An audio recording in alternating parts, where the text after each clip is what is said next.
I've got about apparently 5 or 6 minutes to say the most useful things I can think of. I'm going to do my best. Um, the and it was suggested that I distill things down to three items. I think I'll go with four, and I'll try. I think these are pretty important ones. Some of them are going to sound like, well, you've heard it before, but it's worth re-emphasizing. I think the first is you need to work, depending upon how well you want to do, and particularly if you're starting a company, you need to work super hard. So what does super hard mean? Well, when my brother and I were starting our first company, instead of getting an apartment, we just rented a small office and we slept on the couch. And we showered at the YMCA, and we're so hot up we had just one computer. So the website was up during the day, and I was coding at night, 7 days a week, all the time. And I sort of briefly had a girlfriend in that period, and in order to be with me, she had to sleep in the office. So work hard, like every waking hour. That's the thing I would say particularly if you're starting a company.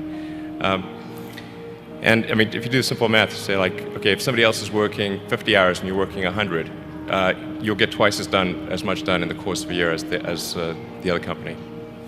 The other thing I'd say is that if you're creating a company or if you're joining a company, the most important thing is to attract great people. So either join a group that's amazing, that you really respect, or if you're building a company, you've got to gather great people. I mean, all a company is a group of people that have gathered together to create a product or service.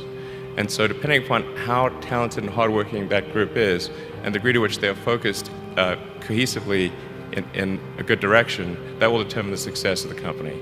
So do everything you can to gather great people if you're creating a company. Then I'd say focus on signal over noise. A lot of companies get confused. They spend money on things that don't actually make the product better. So, for example, at Tesla, we've never spent any money on advertising. We put all of the money into R&D and manufacturing and design to try to make the car as good as possible.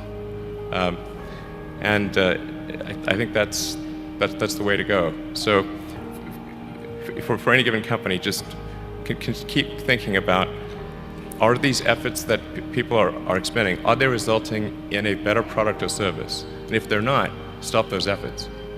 And then the final thing is to sort of don't just follow the trend. So you may have heard me say that it's good to think in terms of the physics approach of first principles, which is, rather than reasoning by analogy, you boil things down to the most fundamental truths you can imagine, and you reason up from there. And this is a good way to figure out if something really makes sense, or if it's just what everybody else is doing. It's hard to think that way. You can't think that way about everything. It takes a lot of effort. But if you're trying to do something new, it's the best way to think.